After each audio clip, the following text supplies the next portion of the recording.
Янка Брыль. Уродный дом.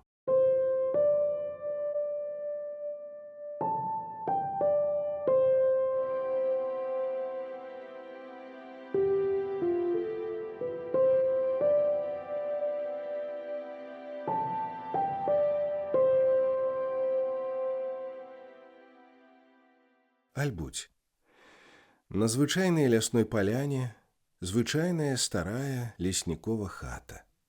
Адрына з павеццю, хлеў, пагрэбнік. Некалькі вулляў на градах. Пагрозліва, пякуча, зумкаюць уюцца нябачныя пчолы. Каля будкі паскавытвае час ад часу, а то і гаўкне ад назолаў мух сякі-такі шарык ці мурза. Ледзь-ледзь сакоча недзе ў сонечнай млявасці самая гаваркая курыца. Вакол сялібы дазорам стаяць векавыя дубы. Праз зараснік прабіраецца чыстая рачулка, нагадваючы мне памятныя са школы радкі. Стары калгаснік, што рысамі твару і нетаропкай хадой вельмі падобны да незабыўнага чалавека, лёгка ідзе па рыплівых маснічынах нізкага мосціка, схіляецца і, чарпануўшы крынічнай вады, спыніўшы трохі звонкага бегу яе ў бляшаным кубку, гаворыць: «Частуйцеся, калі ласка. Костусь, бывала, любіў». Не, гэта незвычайная крынічная вада, незвычайная леснікова сяліба, незвычайны наш вераснёвы залацісты лес. У гэтай хаце прайшло маленства паэта. Па гэтай траве, пад дубамі, па пясчанай дарозе, па грыбных верасах хадзілі яго парэпаныя ножкі. У гэтым вось сумным акне асеннімі ды зімовымі вечарамі ныў агеньчык газоўкі, пакуль па першых у жыцці старонках бегалі яго захопленыя вочы. Можа, якраз над гэтай крыніцай у зялёнай загадкавай засені дрэў нараджаўся той першы наіўны вершык, за які яму бацька-ляснік адмерыў авансам важкі ганарар, цяжкай службай здабыты царскі рубель.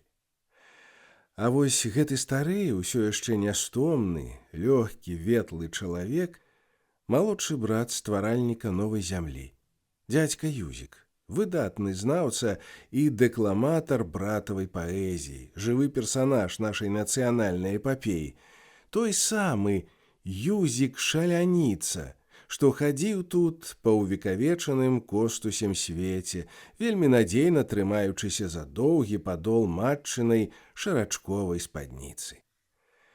Стаяць дазорам дубы, маўчаць у магутнай, надоўга разлічанай стрыманасці. Над кронай аднаго ў вышыні белае воблака ў сонцы, як летам. Па-маладому не верыцца, радасна, дзіўна ад думкі, што іменна пра гэтую мясціну ён пісаў за кратамі турмы. Мой родны кут. Наш родны кут. Так будзе дакладней.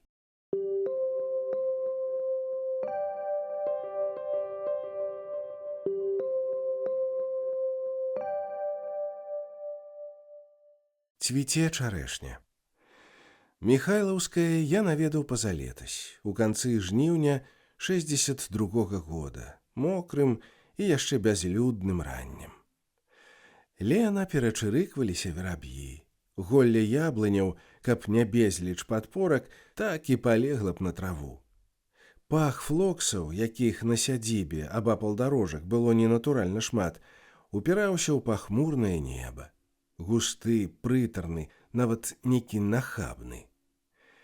Гэты бязлітасна шчодры, не вельмі прадуманы флоксавы пах успомніўся мне ў Пяцігорску, сёлета вясной, каля дома, у якім прайшлі апошнія дні нашай другой любві, другога друга, мудрага і сардэчнага. Чаму ж успомніўся? Бо там, каля белага нізкага доміка, у сонцы поўдня цвіла чарэшня. Сціплая і вельмі патрэбна. Шчасліва, ненаіўна верыцца, што яна Тая самая, адна з тых самых, пра якія калісьці тут, у гэтым доміку, было напісана. Галіны квітнеючых чарэшань глядзяць мне ў вокны, і вецер засыпае часамі мой пісьмовы стол іх белымі пялёсткамі. Зноў дакранаешся душой да тых пачуццяў, якія ўздымалі і ачышчалі яе ў родным доме Талстога, каля хаты, у якой нарадзіўся Купала, на гары, дзе магіла Шаўчэнкі, у лесе, нячутна напоўненым песняй Міцкевіча.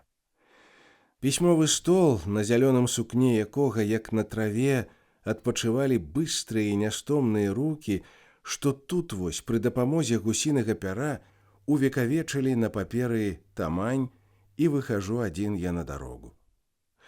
Тут, каля гэтага стала, я задрыжэў душой, жыва да слёз адчувальна ўспомніў аслонены мокрымі дрэвамі шэры домік Радзівонаўны і словы золатам на мармуры. Подруга дней моих суровых, голубка дряхлая моя. Словы, поўныя той высокай пяшчотнасці, на якую здольныя толькі сапраўдная сіла і мужнасць. Тая сіла і мужнасць, тая радасць жыцця і змагання за чалавека, тая крыніца несмяротнасці, з якой непераможна струменіць і разліваецца морам сапраўды руская, сапраўды народная і сапраўды агульналюдская паэзія двух геніяў. Пушкін і Лермонтаў, Лермонтаў і Пушкін. Толькі падумаеш пра аднаго, у памяці ўстае другі. Так яно і ідзе. Бясконца паўтараецца з тых дзён, калі ты ўпершыню зазірнуў у казачна-дзівоснае царства іх слова. Асабліва моцна і непаўторна адчуваецца гэта, і я нарэшце ведаю, на Каўказе, на тым Каўказе, што быў іх карай, іх натхненнем, што стаў для аднаго з іх магілай. З вяршыні Машука, куды нас сябрам узвіў на Волзе вясёлы таксіст, проста арліны агляд, на маляўнічы Пяцігорск, што сотнямі белых дамоў і садзікаў разбегся па нізіне, на паасобныя горы, змейку, вярблюд, пяцігаловы бештаў, кінжал і іншыя, што акружаюць горад зялёнымі пірамідамі, на горны хрыбет, што снежна бялее на прываблівым радасным даляглядзе. Відаць, і месца пад гарой, дзе варожая куля так дзіка, недаравальна абарвала жыццё таго мілага, крываногага мішанькі, што са слязьмі на вачах, з нажом у дзіцячай руцэ, кідаўся абараняць дваровага мужика, якога білі па гаспадарскаму загаду любай бабулі-прыгонніцы. Таго бясконца абаяльнага Міхаіла Юр'евіча, якому было 26, калі і на ягоныя вусны лягла халодная пячаць. Часта гаворыцца, што справу, пачатую Пушкіным, прадоўжыў Лермонтаў. Адзін пісаў, што страту Лермонтава лёс кампенсіраваў Расіі Львом Талстым, маладосць якога і пачатак творчага шляху таксама звязаны з Каўказам. Гэта, перш за ўсё, слова пра несмяротнасць паэзіі, пра веліч народа, што нараджае паэтаў, пра хараство зямлі, што іх натхняе. У Пяцігорску, і гэта зусім натуральна, найбольш і думаеш, і чуеш пра аднаго, пра наймалодшага з вялікай тройкі. У Пяцігорску пачыналася вясна. Я ўпэўнены, што не была б яна, мая першая каўказская вясна, такой раскошна-сонечнай і правольнай, не прымушала б яна так шчасліва глыбока задумвацца, каб ні Пячорын, ні Бэла, ні Максім Максімавіч, ні паслушнікам Цыры, каб не песні пра тое, як плывуць па блакіце белыя хмаркі-выгнанніцы, як гавораць высокія зоры. І яшчэ, каб незвычайны казацкі домік у белым гушчары другіх, нізкіх, утульных дамоў, домік, праз вокны якога відаць і машук, і бештаў, і старая чарэшня, сціплая, вельмі патрэбная, з пяшчотнымі белымі кветкамі.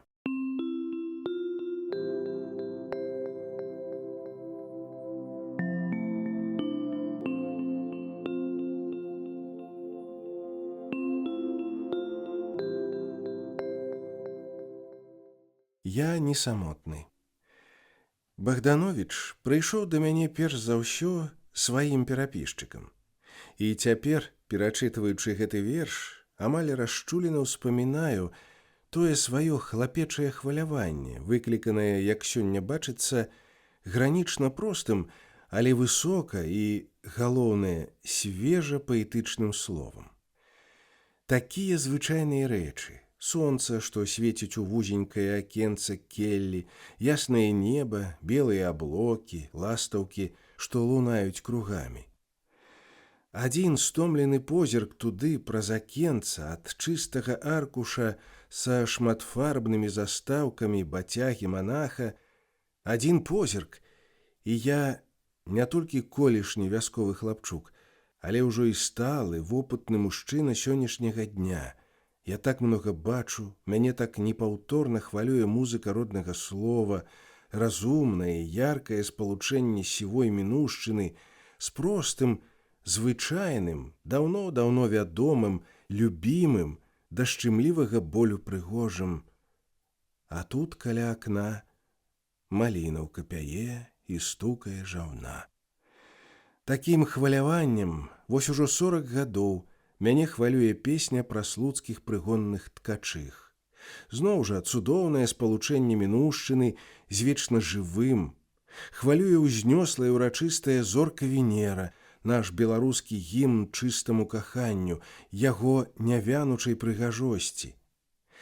Так хвалююць мяне многія вершы Богдановича, многія і да апошняга, выключнага па сваёй прастаце і насычанасці чатырохрадкоўя. У краіне светлай, дзе я ўміраю.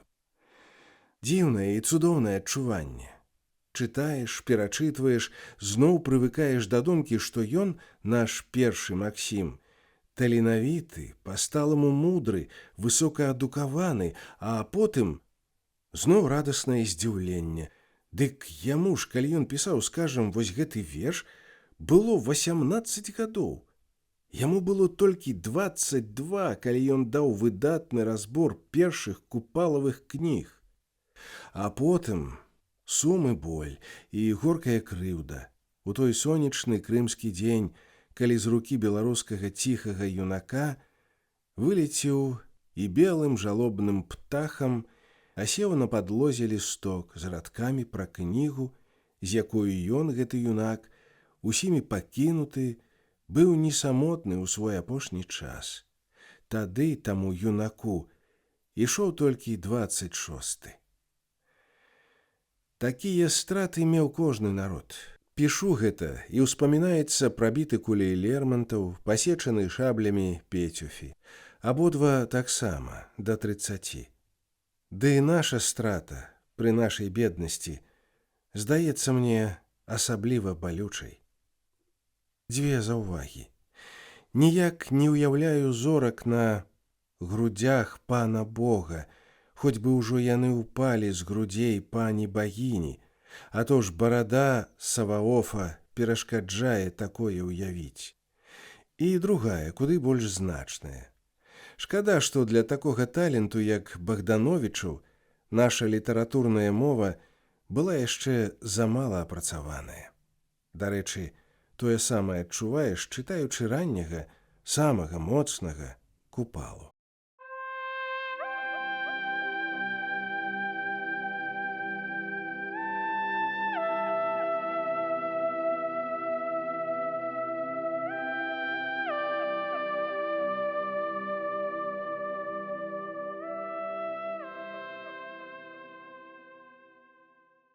Заўвагі на палях.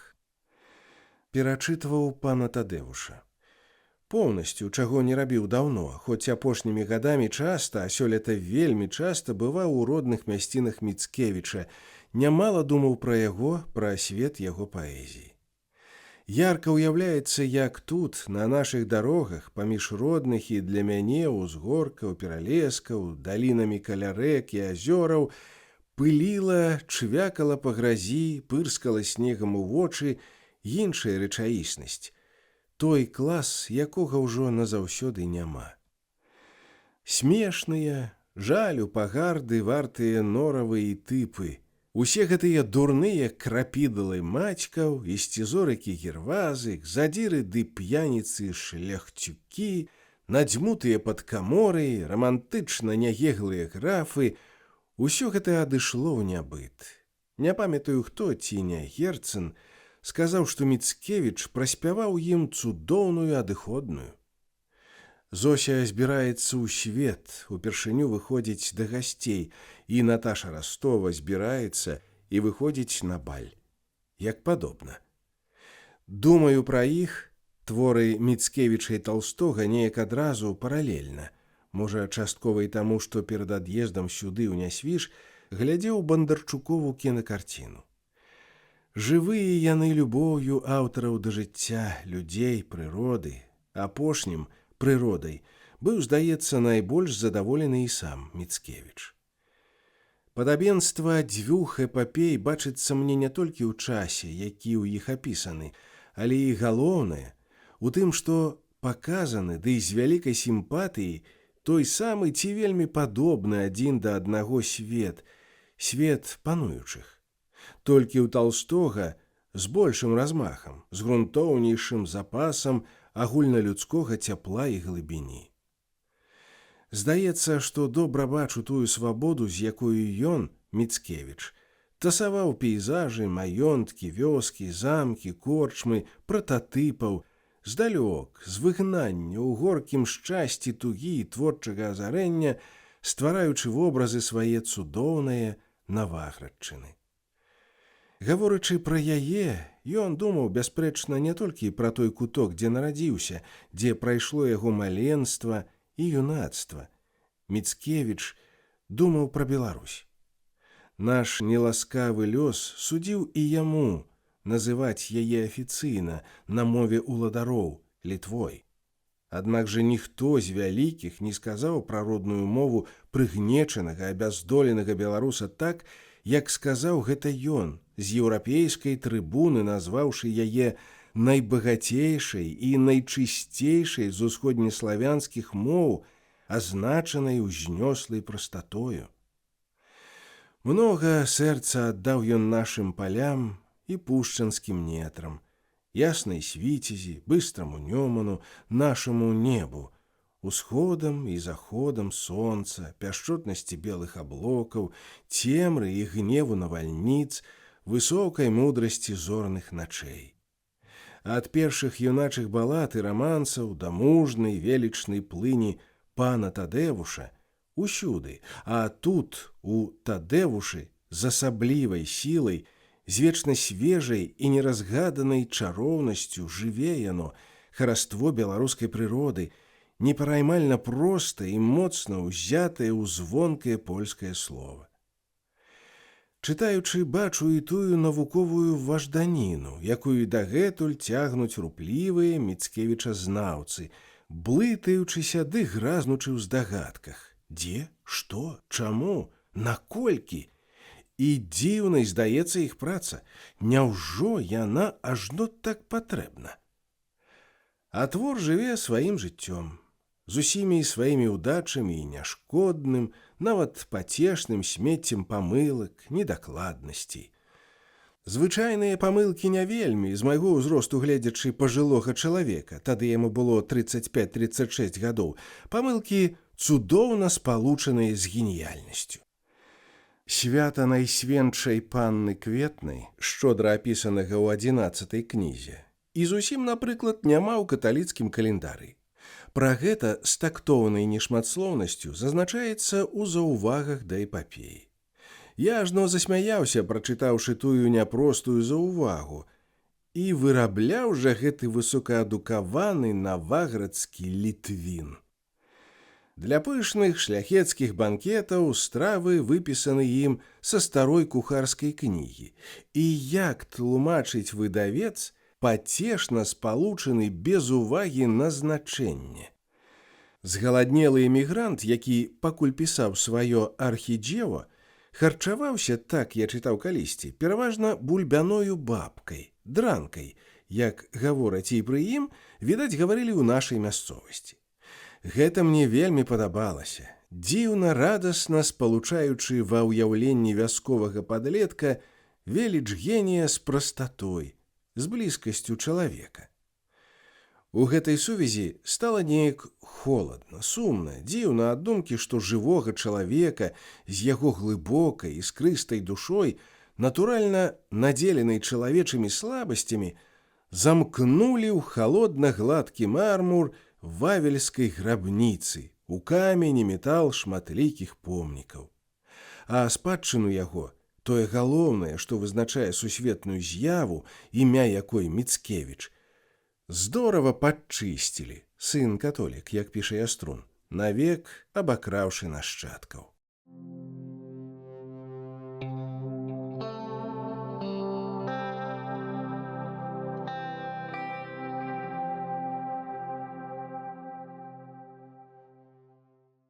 Слава. Учора, пасля нялёгкага, прыкрага дня службовай тузаніны, позна ўвечары, мне вельмі захацелася слова паўстоўскага. Залатой ружы не знайшоў, узяў на начное чытанне блізкія і далёкія. Найцяжэйшае ў смерці для тых, хто застаўся жыць далей, заключаецца ў тым, што яны не паспелі сказаць таму, хто памёр, тое галоўнае, што адчувалі і думалі пра яго. Тыя, хто любіць, як заўсёды спазніліся. Незразумелая сарамлівасць сціскала ім губы. І цяпер ён, вядома, ніколі не даведаецца, якой бескарыслівай была іх любоў. Так гаварыў ён пра смерць, пра пачуцці іншых.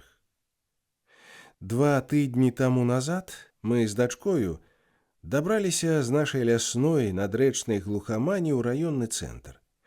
І толькі там, у рэстаране, чакаючы абеду, я, страшнае між іншым, заўважыў у старой пазаўчарашняй правдзе некралог.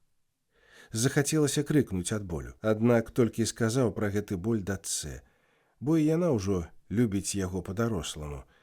Хацелася напісаць яго блізкім, не напісаў, бо я нікога з іх не ведаю. На з'ездаўскім прыёме ў Крамлі вясной 59-га нашы сталы стаялі побач, але я не асмеліўся падысці пазнаёміцца, хоць год перад гэтым меў ад яго пісьмо. У адказ на маё. Неяк нават не верылася аднаму з таварышаў, што Канстантін Георгіевіч аднойчы ўспамінаў мяне ў Ялце. Я віншаваў яго тэлеграмаю з 70-годдзям, потым паслаў кнігу, і горка было, што ён не адказаў і не прыслаў свае. Трохі пазней я даведаўся, што ён цяжка хворы. Зразумеў, вядома, што яму не да таго, але горка было ўсё роўна. Бо я люблю яго. Адзін? Як многія, як кожны з многіх па-свойму. У безлічы такіх любовей яго сапраўдная слава, яго вялікае значэнне для жыцця многіх з нас, для святла і цяпла ў многіх душах. Дарма, што ім часамі бывалі нездаволены. Сёй той, скажам, адзін знаёмы член камітэта па прэміях, які прыватным чынам, але як быццам не па-прыватнаму, крычаў аднойчы да хрыпаты, што гэты абываталь прэміі не варты. Прыклад Паўстоўскага патрэбен многім. І я прымаю яго. Зноў і зноў. Цяпер, каб супакоіцца і належным чынам рабіць тое, што трэба.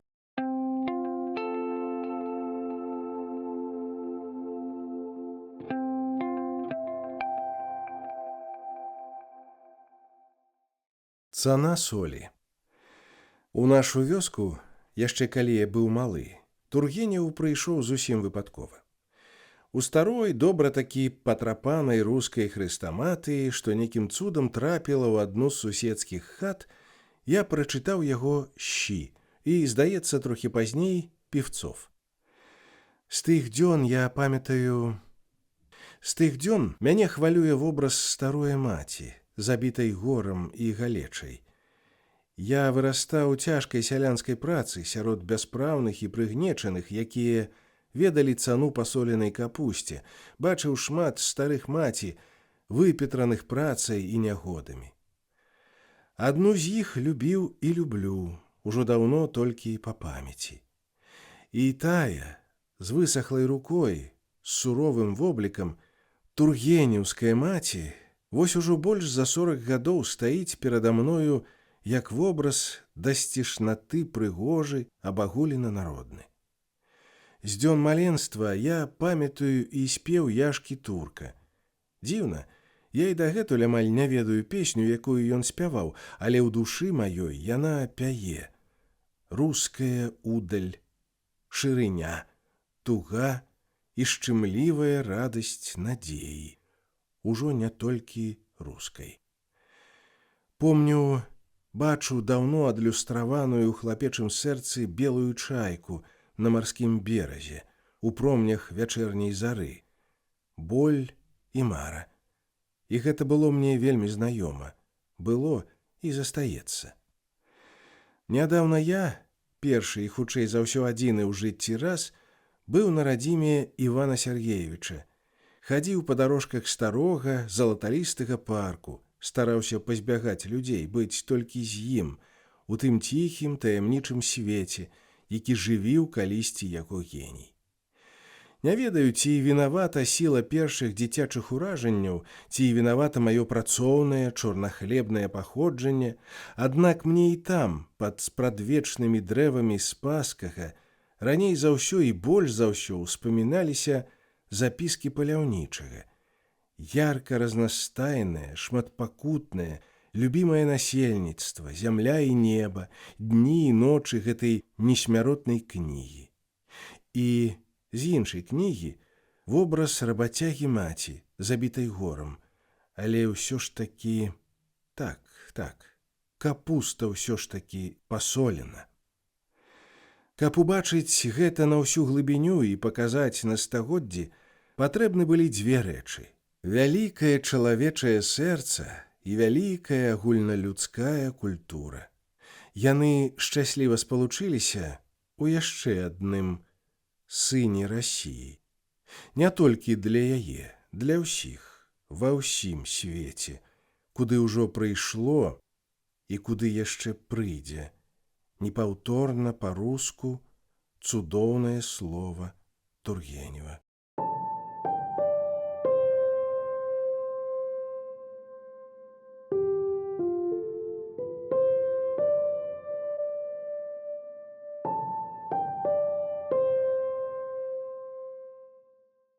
Успамін. Я моцна спаў у цяпле, так моцна, як можа спаць здаровы сялянскі дзяцюк, які ўвесь дзень працаваў на марозе і толькі што заснуў. Старэйшаму брату, які раскатурхаў мяне, відаць, дасталося б, прынамсі, нямала крыку было б. Але ён пабудзіў мяне так асцярожна і, здаецца, нават радасна, што настрой яго перадаўся мне, і ўстаў я адразу і ціха.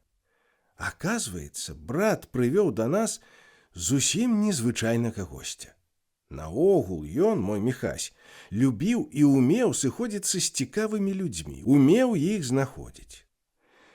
Трэба сказаць, што і памыляўся ён даволі часта, але ж ніколі не пакідаў і ў сталасці па-юначы захапляцца прыгожым у людзях, не мог яго не шукаць.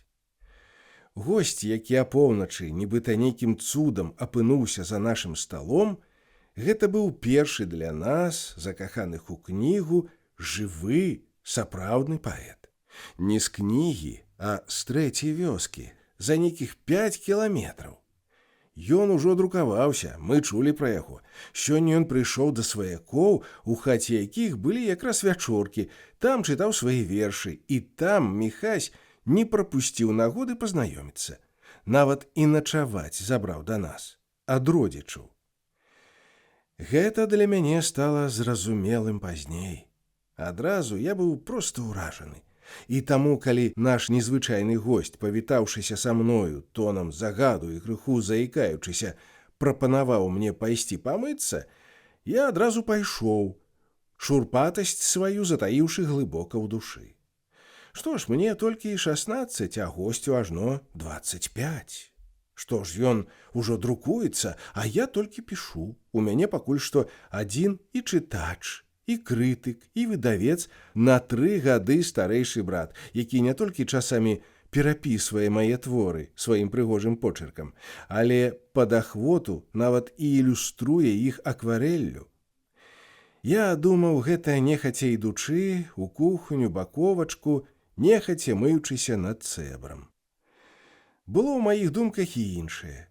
Што ёсць, тое ўжо ёсць, а што яшчэ будзе калісьці, тое ведаю я адзін.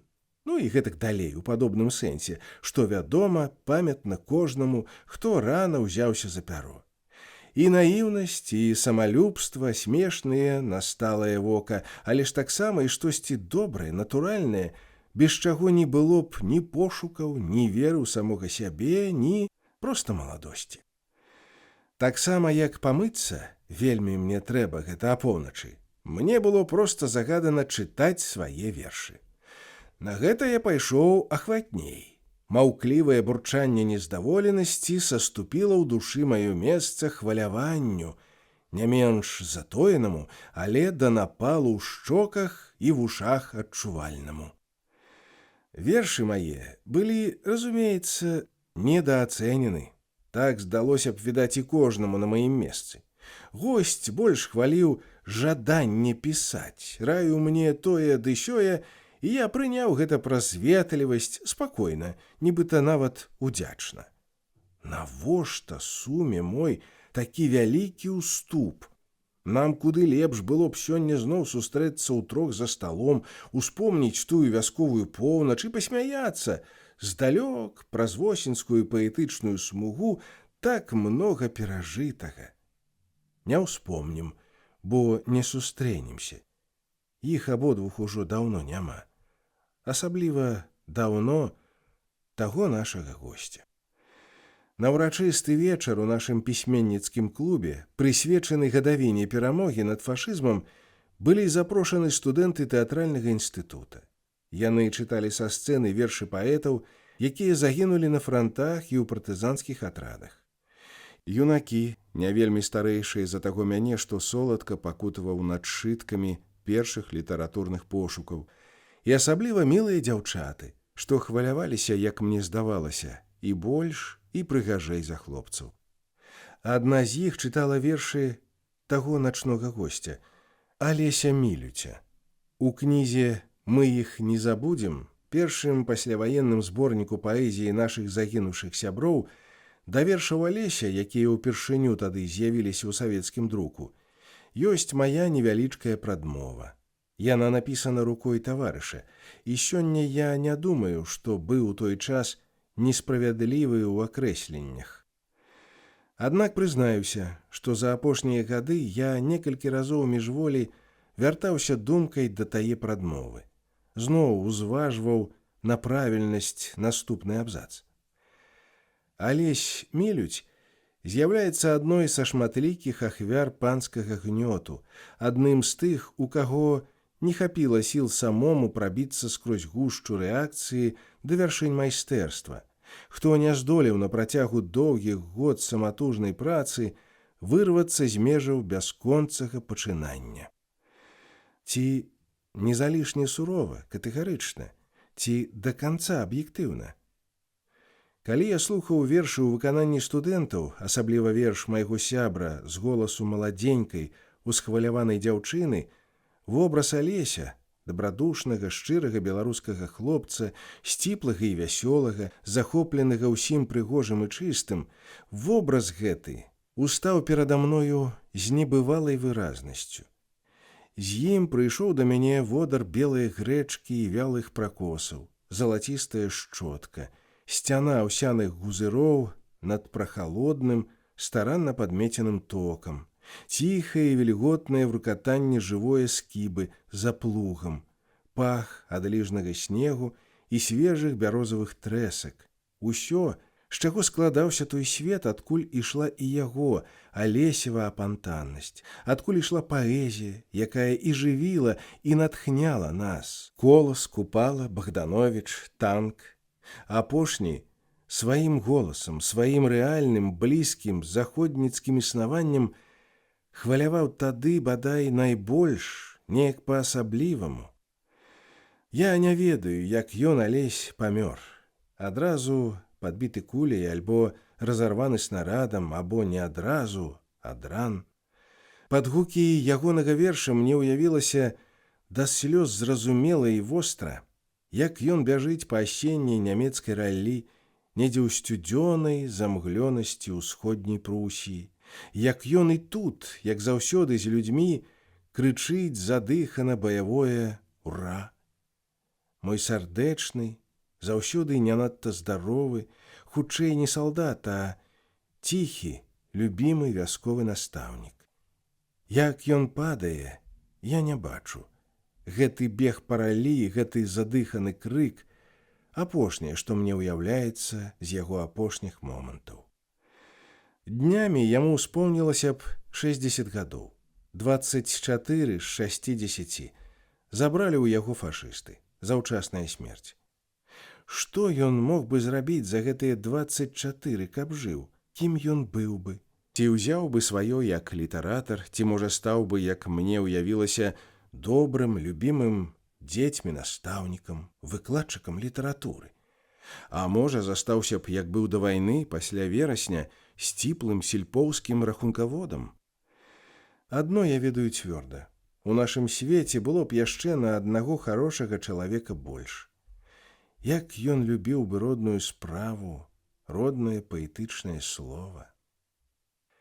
На тым святочным майскім вечары некалькі слоў пра Алеся мне перашкодзіў сказаць да канца па-мужчынску пушкінскі верш. Нават не ўвесь той верш, а паасобныя, вельмі адпаведныя майму настрою радкі, што самі міжволі, як гукі амаль нячутнага рэквіема, усплылі ў балюча абвостранай памяці. Грустен и весел вхожу, воятель, в твою мастерскую.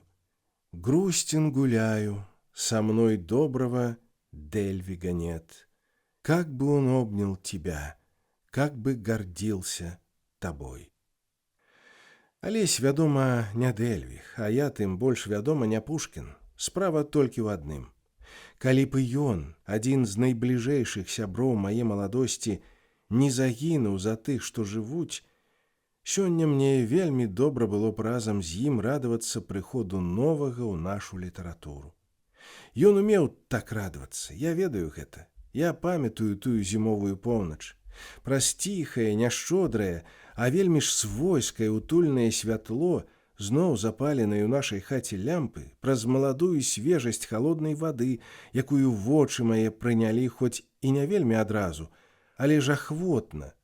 Праз далячынь 3,5 дзесяцігоддзяў я не проста прыгадваю, а выразна бачу яго разумную, заўсёды прыязную усмешку, чую ягоныя словы, якія толькі тады, толькі адзін раз у жыцці здаліся мне суровымі.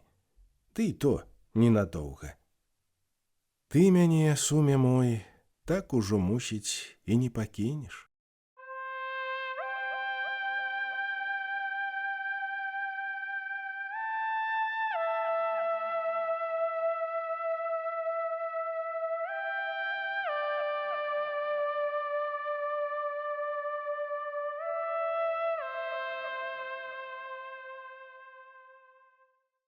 Добра так.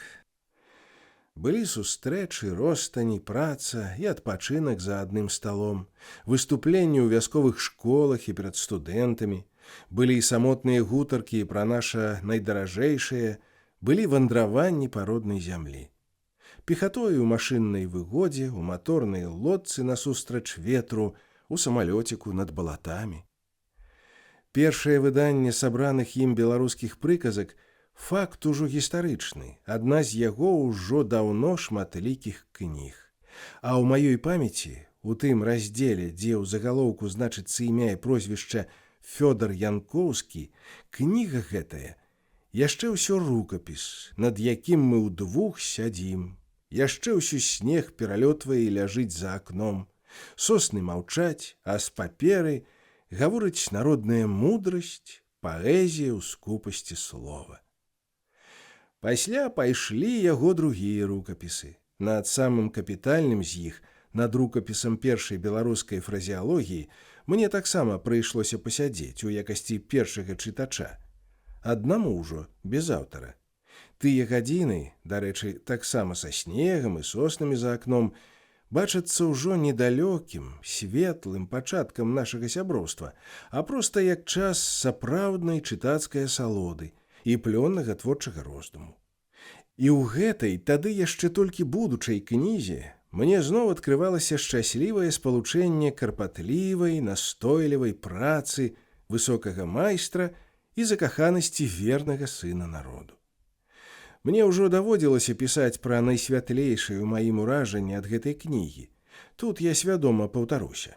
Ілюстрацыйныя прыклады, запісаныя руплівым даследчыкам у розных кутках рэспублікі і часткова запазычаныя ім у папярэднікаў, разгортвалі перада мной жывую паэтычную карту роднай мовы, хвалявалі душу яе неленючымі фарбамі, крынічным звонам яе несмяротнасці. Як і ўсюды, і ў гэтай сваёй працы ён хаваецца за народ, з натуральнай сціпласцю разумення справы. Але ў адным выпадку, дзе даецца апавяданне вясковай бабулі пра тое, як даўней маладую садзілі на пасад, ён, па няўвазе ці ад пашаны да дакладнасці, выдаў сябе. «Раскажу табе, голубе, ўсё», — гаварыла бабуля. І я ўпэўнены, мне зусім жыва ўяўляецца, што так яна гаварыла іменна яму, чарняваму, ціхаму хлопцу з харошай усмешкай, прастата якога хавае ў сабе і былую суровую, некрыклівую мужнасць партызана-разведчыка і па-народнаму шчырую, у сэнсе поўнай аддачы, працу выдатнага выкладчыка і талент ды вопыт вучонага, набытак якога не сорамна пакласці ад імя Беларусі на міжнародны стол. Толькі таму, хто любіць свой народ, народ раскрывае свае векавыя скарбніцы. Чарнявы, сціплы хлопец пасівеў. Час ідзе, а ад ран старых здароўем надта не пахвалішся, а праца патрабуе моцных нерваў. Аднак за многія ўжо нашыя гады я амаль не бачыў, каб ён быў неўраўнаважаны. Хоць ёсць і тут, як і ва ўсім у жыцці, сваё амаль. Культурнага выкладчыка, спакойнага сямейніка, прыязнага таварыша я бачыў раз ці два ўсё-такі злосным, аднойчы нават ледзь не раз'юшаным, як рыбака, якому груба перашкодзілі. Ісці пад ліўнем за 5 кіламетраў уверх па лясной незнаёмай рачулцы, у тое запаветнае месца, дзе, кажуць, стронга ёсць, перамагаць тую хітрую, асцярожную стронгу яшчэ ўсё пад ліўнем — гэта ўжо страсць. Сэрца, браце, пяе, а пахваліцца няма каму, што ажно 8 штучак узяў, бо той жа нехта мне тут зусім не патрэбен. Калі ён сядзіць на сваім, загадзя падкормленым, адмысловым гадку, засяродзіўшыся на справе з найвышэйшай адказнасцю, я наогул лепш абыходжу яго здалёк, ды і там яшчэ, у тым здалёк, стараюся ісці на пальчыках.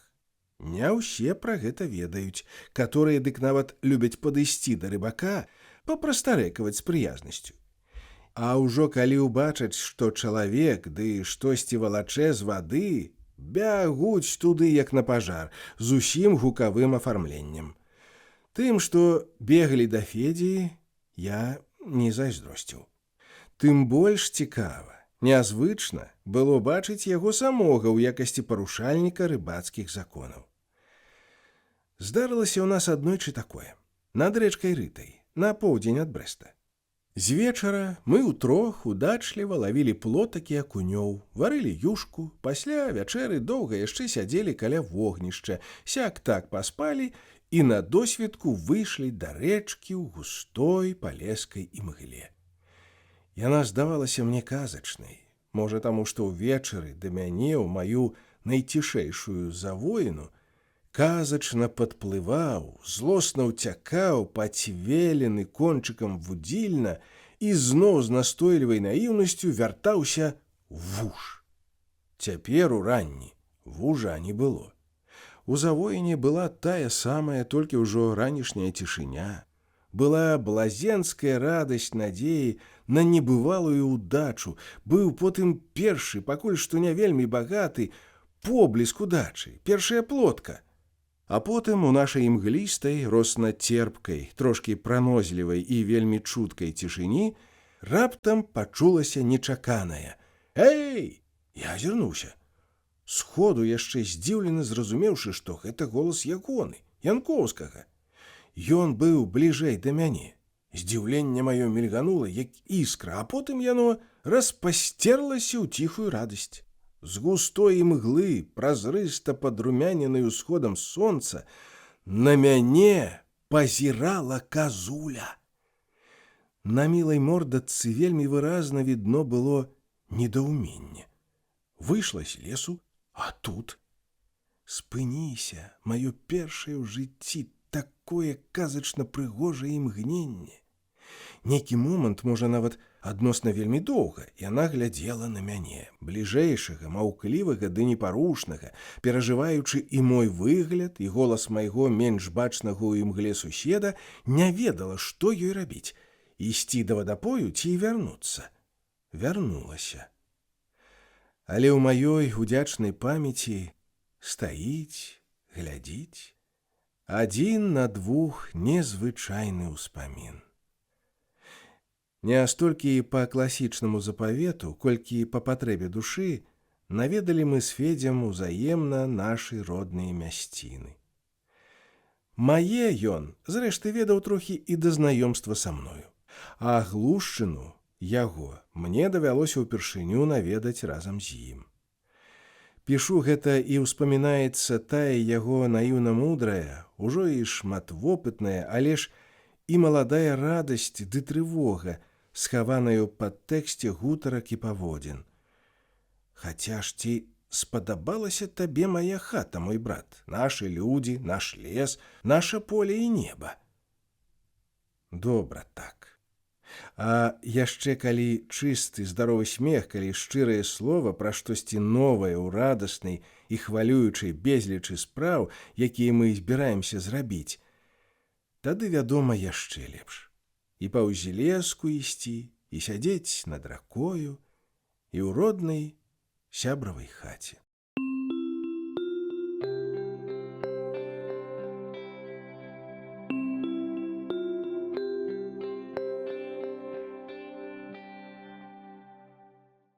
У родны дом. Прыемна чытаць тут Карнея Чукоўскага, яго ўспаміны, тым больш пра Пастарнака, іменна тут, у падмаскоўным лесе, на іх апошняй радзіме, паблізу ад іх драўлянага жылля і сціплых магіл. Над гэтай кнігай я як быццам злавіў такі нарэшце сваю даўнюю думку, тое, што адчувалася ў розны час у родных мясцінах іншых пісьменнікаў, меншых, большых, вялікіх. Хто ў сваёй Яснай Паляне, хто ў Наваградку, хто ў Веймары, хто ў Каневе, хто ў Наднямонні ці ў Ялце. Вось я наведаў іх, тыя мясціны, а далей ужо няма нічога. Туга па далёкай, узнёслай легендзе аціхла. У пошуках найбольшай паўнаты іх пісьменніцкіх вобразаў трэба вяртацца ў іхнія кнігі. Мы ўжо туды вярталіся неаднойчы і будзем вяртацца, як з вялікага падарожжа ў родны дом, з яшчэ большай, самай грунтоўнай упэўненасцю, што радней, чым ён. І сапраўды няма нічога.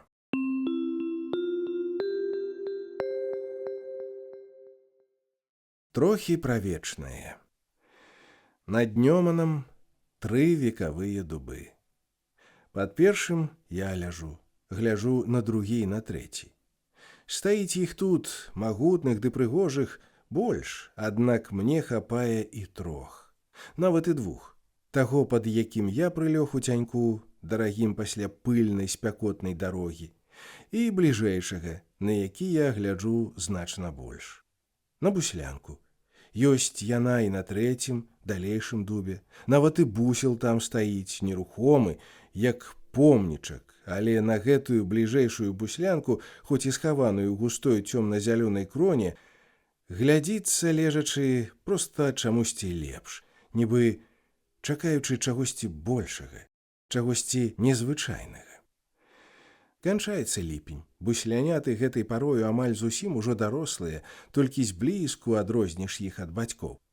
На дубе маім, заслоненыя лістотай, дарослыя буслы ці бусляняты стаялі нябачныя, моўчкі. Я толькі здагадваўся, што яны там ёсць. Потым здагадка спраўдзілася. Нечаканым, великакрылым шах-мах. Буслы ўзняліся з-за лісцяной маскіроўкі і вось, з'явіліся на блакіце. Блізка, ледзь не рукамі іх дастаць.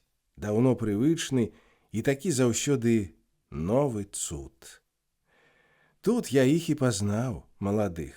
Па дзюбах, па нагах, яшчэ не чырвоных, па тым, як яны, пакружыўшыся для размінкі над родным дубам, пачалі садзіцца на гняздо. Павіселі над ім, перабіраючы цыбамі, няўдала цэлячыся імі, каб хаця ж не міма. А потым прыляцеў на дубны гаспадар. Чырвананосы, чырвананогі, з жабай у дзюбе. Ну, проста для малюнкаў дзіцячую кніжку.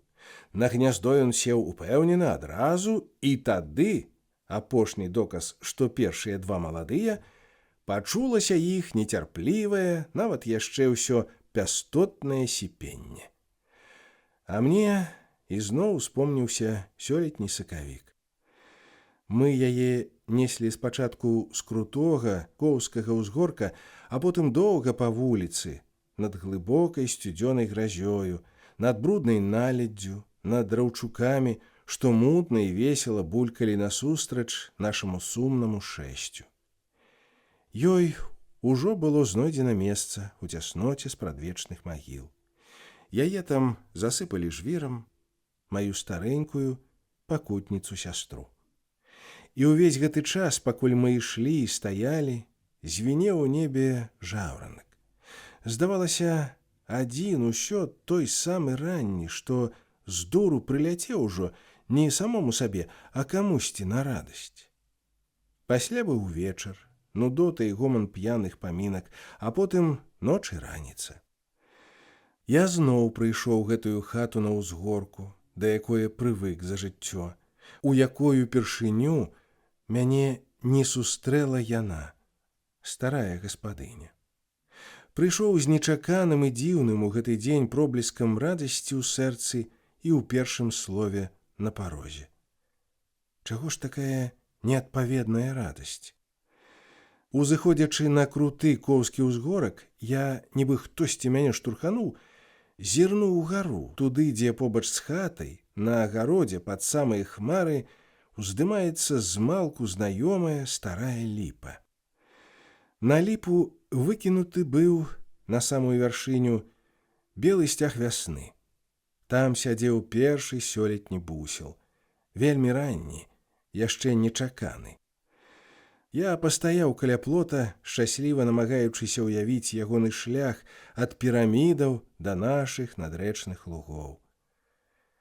Сашка, найменшы ўнучак маей сястры, ужо адчуў гэты вялікі цуд. Ён забаўляўся цяпер каля будкі з сабакам, натуральна шукаючы новай пацехі. Хлопчык, відаць, не ўявіць бусліны вырайны шлях, як я, куды яму з яго веданнем свету. А свежасць радасці жыцця ў мяне амаль такая ж, мусіць, як і ў яго. Так думалася мне, пакуль на ліпе бялела, адпачываючы, мая зусім неспадзяваная радасць. белы сцяг вясны. Тады ж, адразу адчуўшы гэта, я ўспомніў, што з'яву такую першы назваў так Міцкевіч, што па-нашаму, па-пісьменніцку кажучы, гэта чужое. У яго толькі трохі інакш. Bo już bocian przyleciał do rodzinnej sosny i rozpiał skrzydła białe wczesny sztandar wiosny. Не белы сцяг, а ранні, і не складзены так, як у гэтага, што на ліпе, а распасцёрты ў палёце. Прыйшла вясна, а потым пачалося лета. Тыдзень за тыднем мяне непакоіў той сцяг. Ездзячы па многіх вёсках і палях, бачачы іх, буслоў, я ўспамінаў таго на голай ліпе і дакараў сябе, што вось жа ніяк не магу адчапіцца ад думкі, дзе тут у радасці гэтай маё, дзе чужое. Гэтая думка, гэты шчымлівы клопат вярнуўся і цяпер, ліпеньскім сонечным адвячоркам.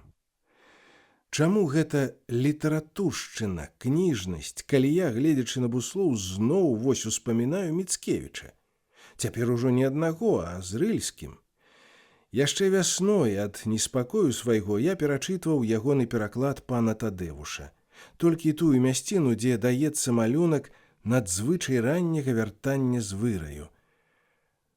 Дочасно чорногуз на сосну прилетів, де вже не рік, не два гніздо його чорніло, і крили розіп'яв, неначо прапор білий.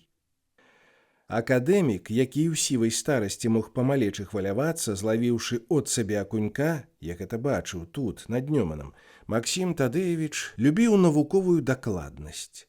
Да білого прапору ім зроблена заўвага перакладчыка.